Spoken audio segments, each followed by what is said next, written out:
station in Shanghai, and artificial intelligence is one of the few arenas in which the space for supremacy remains wide open. Musk's presence lends credence to China's vision of becoming the world leader. He'll have a debate with Alibaba co-founder Jack Ma.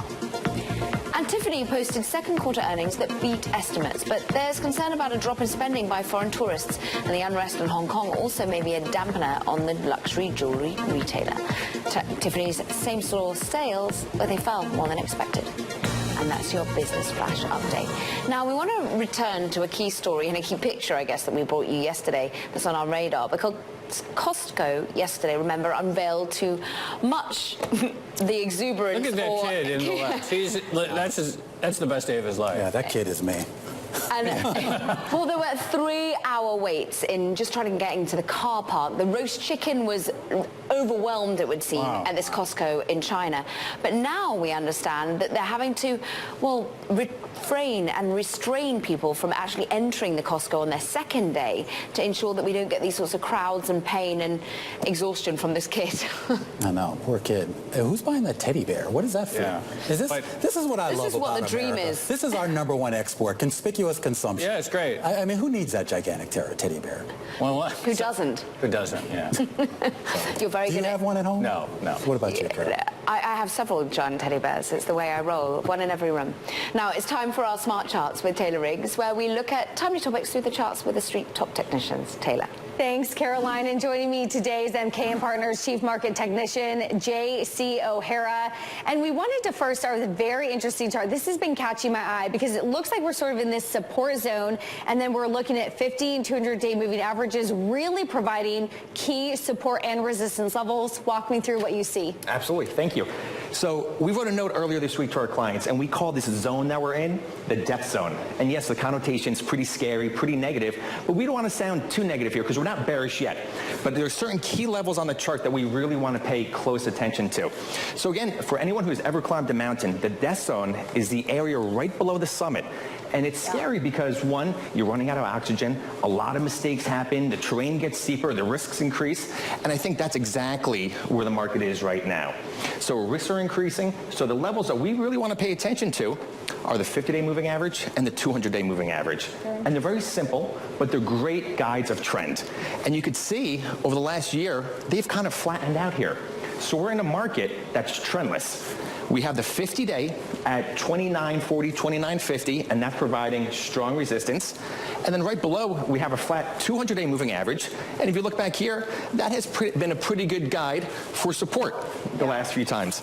So we tested it once, we tested it twice. So as long as we're above it, we're going to stay bullish in our call. However, cautious because we are stuck under the 50-day moving average. Well, very interesting. And there's another sort of big story that's been catching my eye, and it is money market funds. Cash balances there are now the highest going back since 2009, which to me seems like people are getting a bit more cautious. What do you see? Well, absolutely. When people get more cautious, probably because risks are increasing, either volatility or global political macro, or just I don't know what to do with money right here, right? Where do you put your money? You go into money market funds. Right. So walk me through. So we have a chart over here looking at the S&P on the top panel, and I'll jump right over here to show you. We have assets in money market funds. And it's kind of been steady over the last few years. But over the last 18 months, this is when we really start to see the flow of money into these money market funds really start to accelerate. And to put this in context and to show you just how fast this is accelerating, if you apply a 20-day rate of change, so how much money is going in over the last month, the rate of change is actually the highest since the financial crisis. So there is a strong gravitation from money managers to put money into these safe money markets. And I want to flip up the board one more time and get in one more terminal here as well, because you're also sort of taking us, where does this leave us? Like, what do I actually do with this information now? What's your take? Are we just going neutral forever? That's right. Well, we could go to cash, but a lot of clients say, I need to be in the market. I need to have market exposure. So what do I do?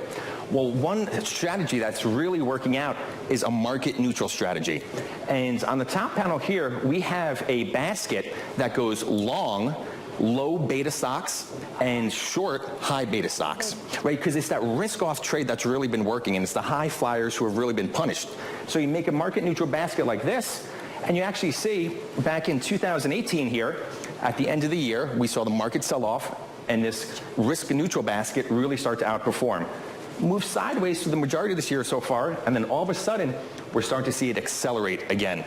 And you could really see the acceleration on the bottom panel because it's this market neutral basket relative to the S&P 500.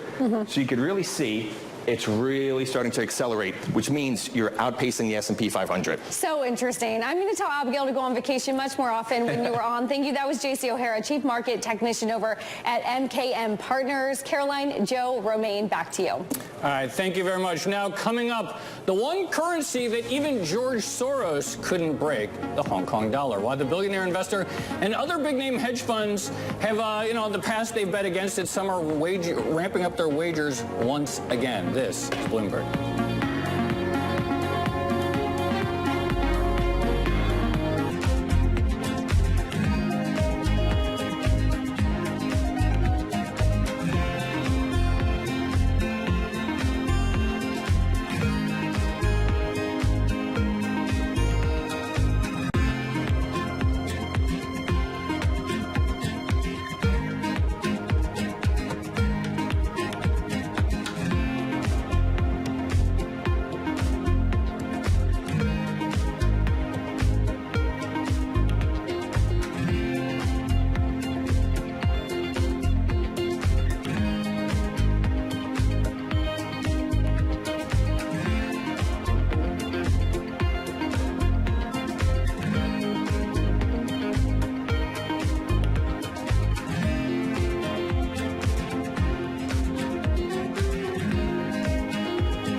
And just to bring you some breaking news on what's going on with Hurricane Dorian, which of course is out in the Caribbean Sea right now.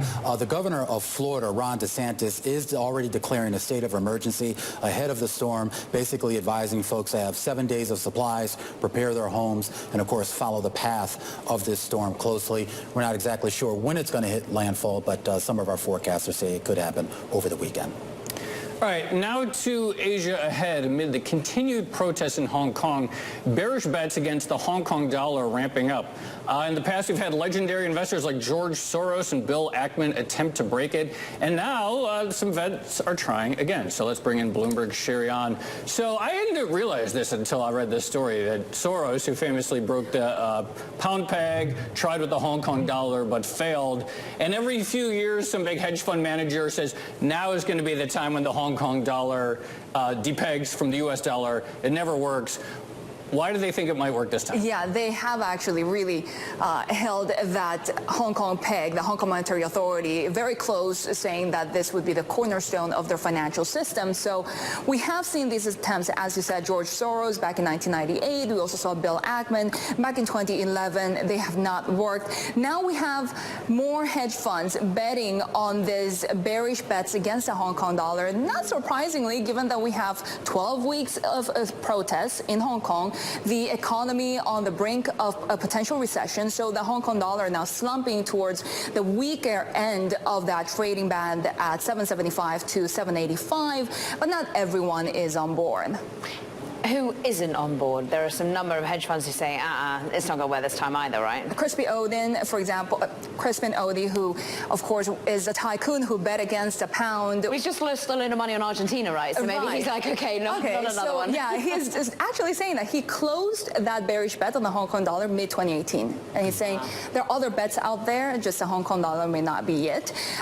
So the reasoning here is that the environment is not that bad at the moment. We have talked earlier on this segment about how the interbank borrowing costs were surging. We saw HIBOR at one point pass a 1-month LIBOR. This GTV chart on the Bloomberg shows you that. We have seen now that liquidity concerns have eased a little bit. The HIBOR now below LIBOR again.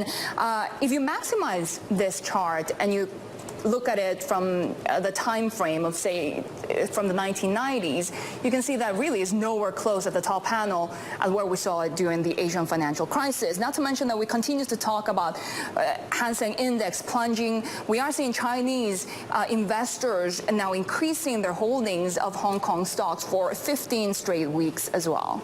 Sherry, you'll have more on this and plenty of other stories, I'm sure. Don't miss her. Daybreak Australia and Daybreak Asia, starting 6 p.m. Eastern Time. Don't miss this. EU defence ministers meet in Helsinki to talk climate and security.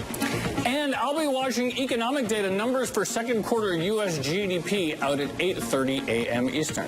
And don't miss this. Best Buy reporting its second quarter earnings before the bell tomorrow. That's all from What You Miss. Bloomberg Technology coming up next in the U.S. Have a great evening. This is Bloomberg.